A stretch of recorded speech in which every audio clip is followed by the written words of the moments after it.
उत्तर प्रदेश की तहजीब के शहर कहे जाने वाले लखनऊ से एक ऐसी वारदात की खबर सामने आई है जिसके बारे में सुनकर आपकी भी रूह कांप उठेगी।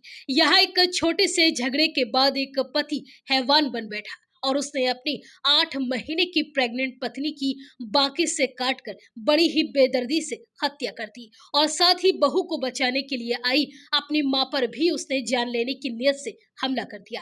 बताया जा रहा है कि महज 9 महीने पहले ही आरोपी युवक की शादी हुई थी और अब अगले महीने वह पिता बनने वाला था। दरअसल ये पूरी घटना गुंडवा थाना क्षेत्र के दसौली गांव की है। आरोपी पति का नाम अंकुर है और वह एक किराए के मकान में अपनी बहन चांदनी, पत्नी नीलम, मफूलमती, भाई आकाश और पिता दिनेश के साथ रहता था। इस पूरी वारदात की जानकारी देते हुए मकान मालिक राम सिंह ने बताया कि घर में विश्वकर्मा पूजा का भंडारा चल रहा था।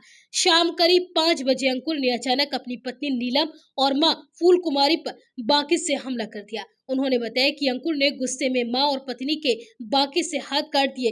इसके बाद बहन चांदनी चीखते हुए घर से बाहर की तरफ भागी और शोर सुनकर आसपास के लोगों की भीड़ जमा हो गई। मोहल्ले के लोगों ने किसी तरह और फिर उसे किसी तरह से पकड़कर बांध दिया गया, जिसके बाद घटना की जानकारी पुलिस को दी गई और साथ ही बहू और सास को अस्पताल ले जाया गया, जहां अंकुर की पत्नी नीलम को डॉक्टर से मृत घोषित कर दिया, जबकि मां की हालत भी गंभीर बताई जा रही है। इस मामले में अंकुर के पिता दिनेश ने बताया कि दिसंबर 2024 में अंकुर की शादी नीलम के साथ हुई थी। अंकुर मजदूरी करता था जबकि पत्नी घर पर रहती थी। दोनों के बीच में कोई भी दिक्कत नहीं थी। पति पत्नी के बीच में थोड़ी बहुत नोक-झोंक चलती रहती थी। मकान मालिक के घर पर विश्वकर्मा पूजा के भंडारे में सभी लोग लगे हुए थे। इसी दौरान पता नहीं दोनों के बीच में क्या हुआ जो इतनी बड़ी घटना हो गई। बहू 8 महीने की गर्भ से थी। वहीं इस पूरी वारदात के बाद पुलिस ने आरोपी पति को मौके से ही गिरफ्तार कर लिया और उसे थाने ले आई।